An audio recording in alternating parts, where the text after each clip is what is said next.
I've been thinking about what it means to be a war hero, about what it means to be brave. Who are they, these war heroes? They are men and women who are willing to make sacrifices for what they believe in, and without them, we might not be here. I'd like to tell you about two of those war heroes. They called it the Great War, the war to end all wars. From 1914 to 1918, Europe's ruling elite threw their young men into the machine guns and barbed wire, until almost a whole generation of sons, brothers, and fathers had been cut down. 2.75 million British soldiers were killed or wounded alone. And with their sacrifice ended an era of patriotism that we can scarcely comprehend. This is the story of the only man to win 2 Victoria Crosses in that dreadful war. His name is Noel Chavasse. By 1917, Noel has already endured 3 years of fighting at the front. Noel is a doctor. He's been wounded. One of his men is trying to persuade him to go to the field hospital. He won't go. If only he could have been persuaded.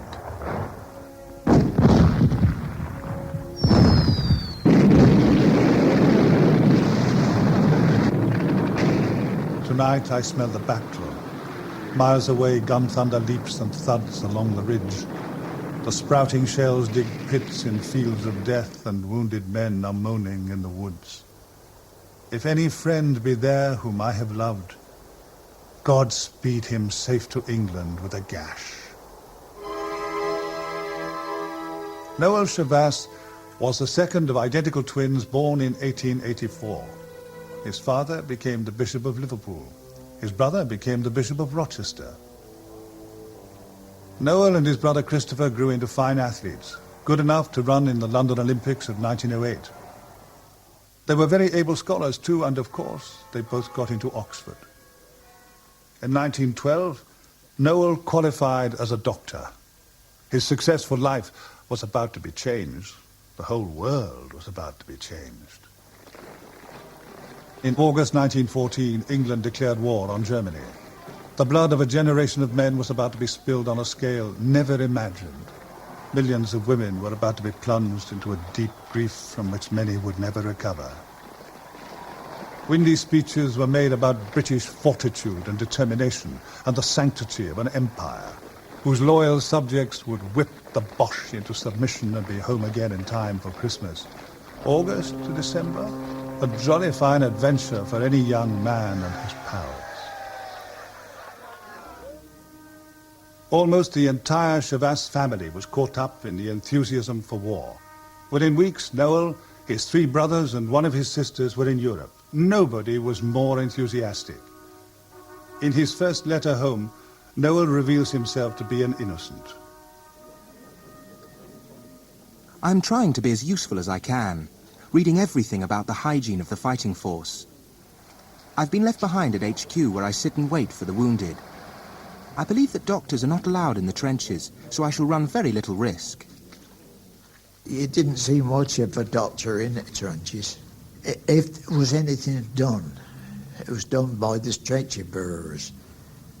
Bandaging, or as I'll say, massaging your legs, your feet, or whatever the case may be. But the doctors, the first doctor you would see would be in the first field in the dressing station, which was always a tent behind the lines, about 2 or 3 miles behind the lines. But Noel, unlike other doctors, was quick to realize that men were dying because medical teams were too far back from the battlefield. The dreadful casualties sustained by Noel's regiment, the Liverpool Scots, in their first major battle, were to shock him into action. Out of 542 men who went over the top, only 142 came through in one piece. And of the 200 officially listed as wounded, most died. Many might have been saved if medical treatment had been better organized. Noel wrote, Stories began to come in about men lying out. I knew where the charge had taken place. We found most of them in a little copse. They lay behind trees and in dugouts and in the bottom of shell holes. The men we found were too weak to call out. Their joy and relief at being found was pitiful and fairly spurred me on to look for more. For 48 hours, Noel went again and again and again into no man's land, within range of the snipers, calling out to the injured, dressing their wounds, even performing amputations in the shell holes. For his courage and devotion to duty on that summer night in 1915, Noel Chavas won the Military Cross. But his ordeal was by no means over. More demands were to be made of him.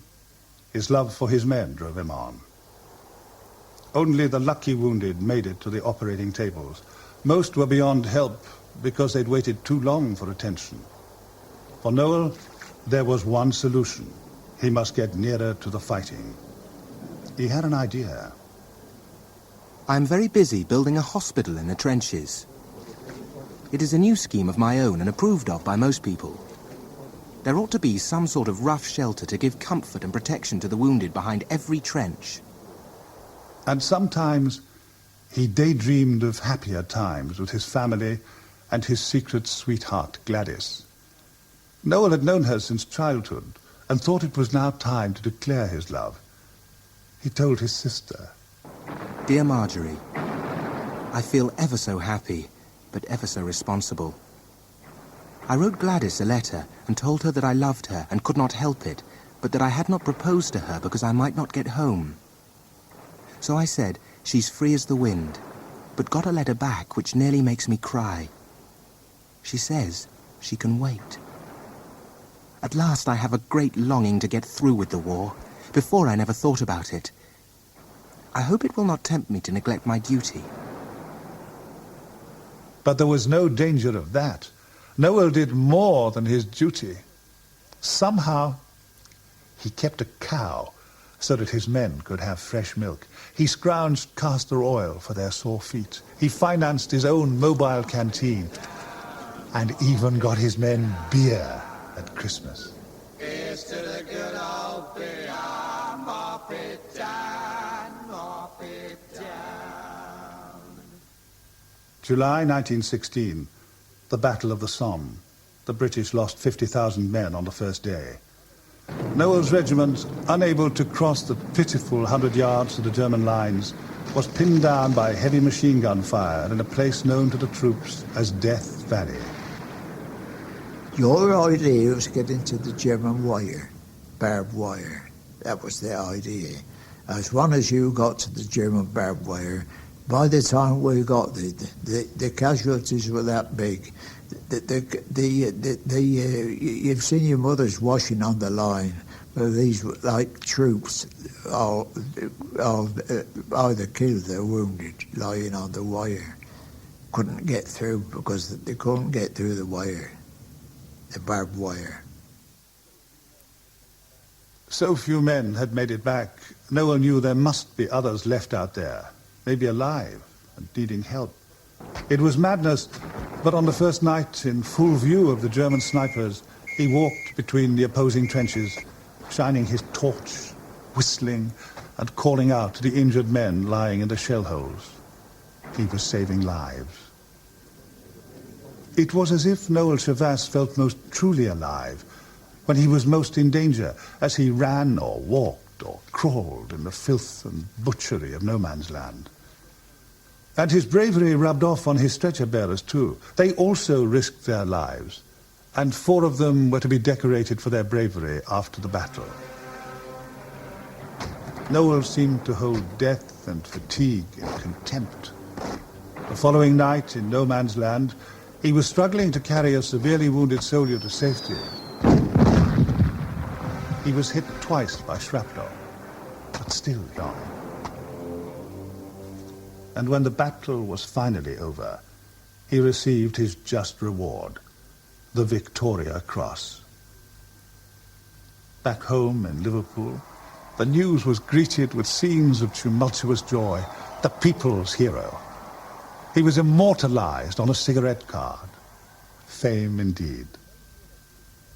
But he was no hero to his superiors. He had the cheek to criticize the running of the field ambulance service, and as a punishment, he was given a safe posting away from the front line. The following February, he was given leave to receive his Victoria Cross and became engaged to Gladys. They looked forward to their lives together after the war. And then, in the spring of 1917, Noel was allowed to rejoin his beloved Liverpool Scots as they prepared for the next battle in another sector of the front, where the Germans held a village with a pretty name, Passchendaele. Just as the Liverpool Scots moved forward in preparation for the attack, the fine weather broke and the rains came down, turning the battlefield into a quagmire at the village of Passchendaele. On the first morning of the battle, the 31st of July, 1917, Noel again moved his first aid post further forward. He knew what was to come.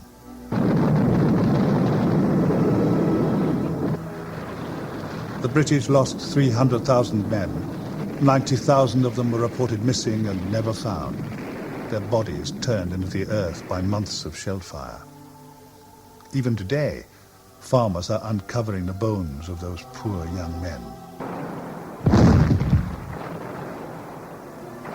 Early in the action, Noel received a head wound, but for 2 days, without rest and under heavy fire, he tended the injured.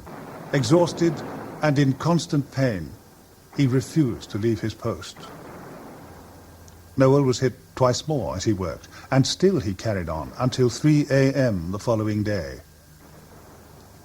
And then, as at last he slept,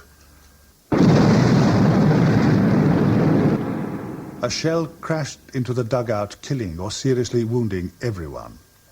Noel somehow managed, despite a hideous stomach wound, to crawl out of the ruins. He was found unconscious 800 yards away. The last person to talk to Noel was Sister Ida Needham. Captain Chavas was operated on in Casualty Clearing Station number 32. These are the last words he ever spoke to me.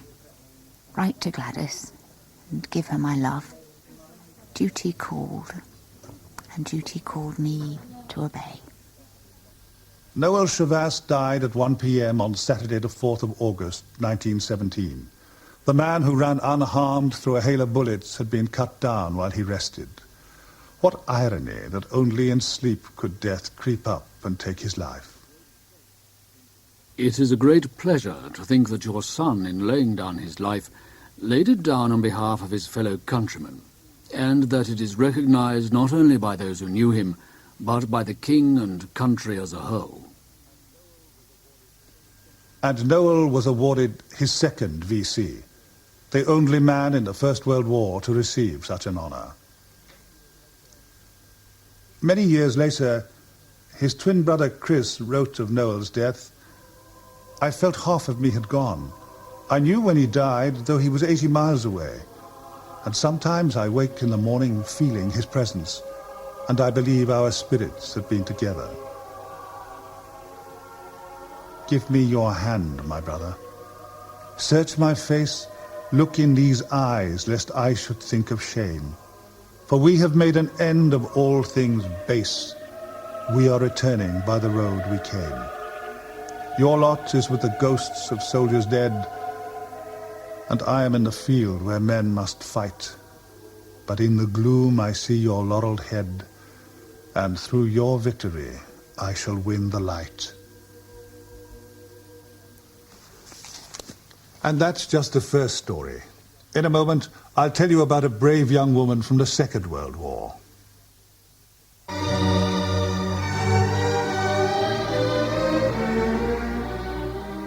21 years after the First World War, the war to end all wars, Europe was again convulsed by conflict, the Second World War, and again the young were called on to make the sacrifice.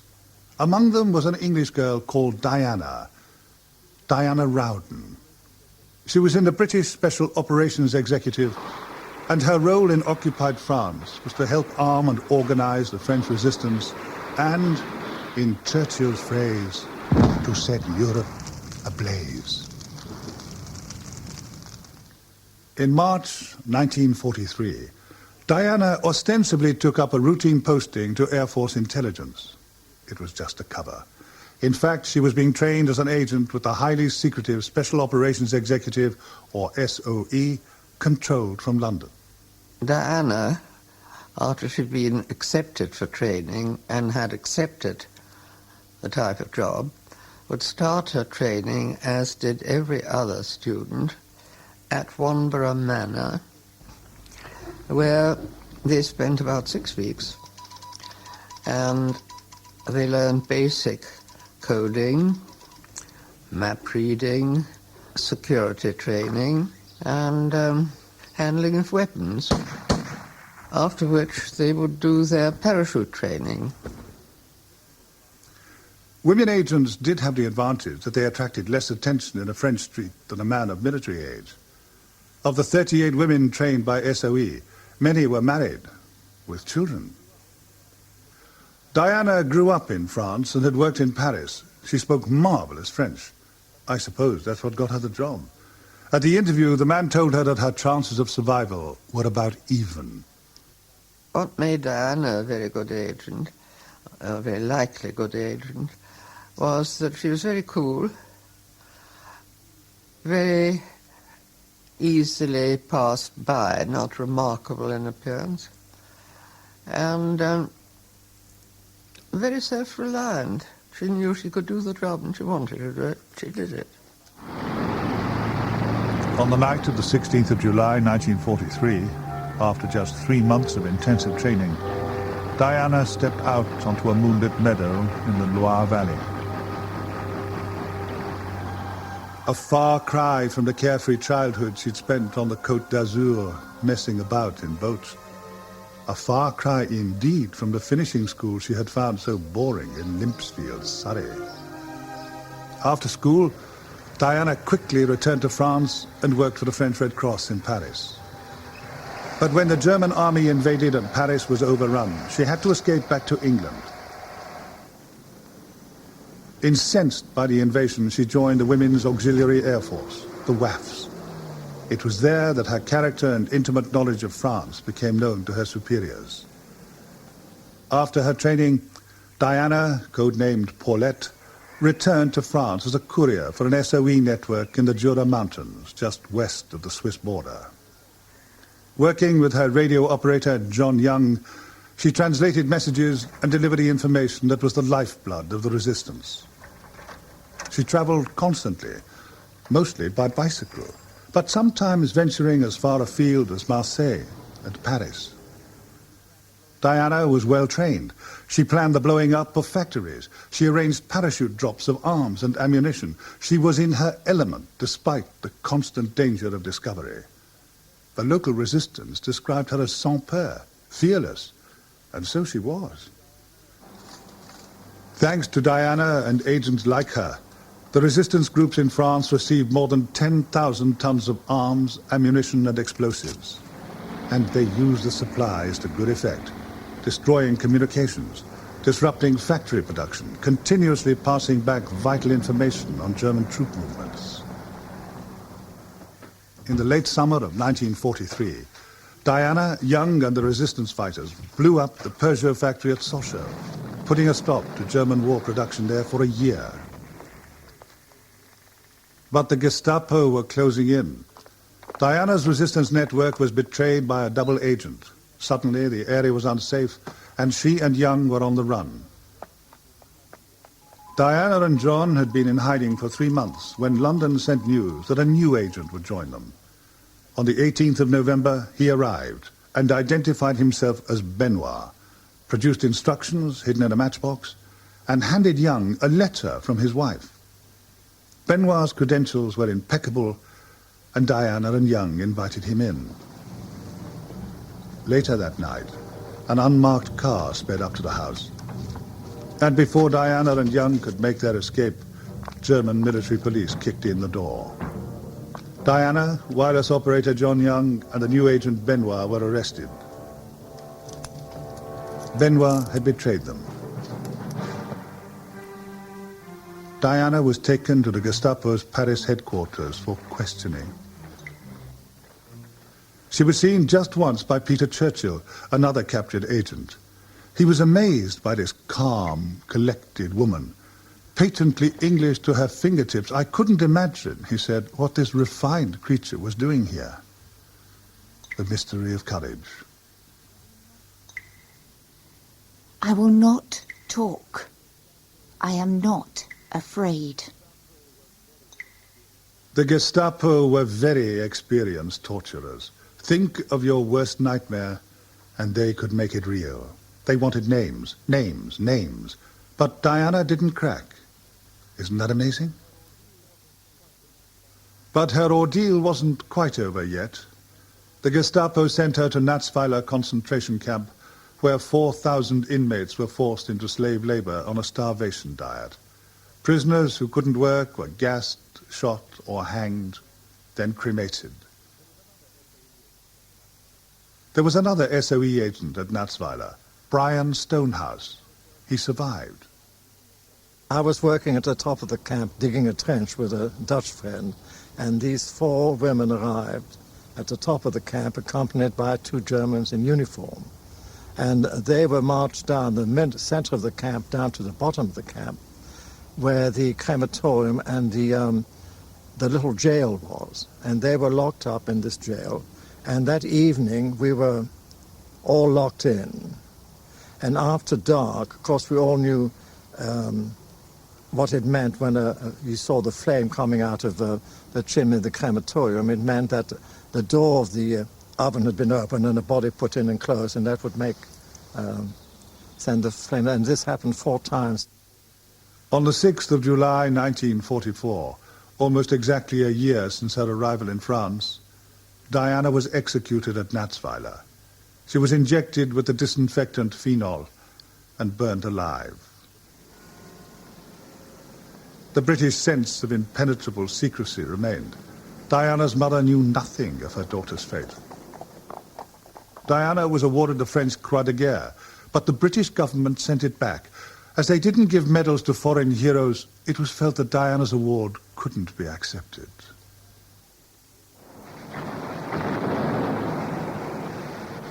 At the time of the D-Day landings in 1944, the SOE continued to work behind the lines, disrupting the flow of enemy supplies and reinforcements to the front. It was said their work shortened the war by 6 months. The price? 104 SOE agents dead, among them 13 women.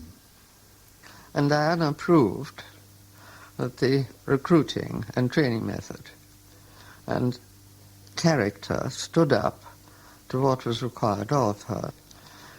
She was very successful in the operations in which she took part. She showed all the courage, initiative, and reliability that was required. The life that I have is all that I have, and the life that I have is yours. The love that I have of the life that I have is yours, and yours, and yours. A sleep I shall have, a rest I shall have, yet death will be but a pause.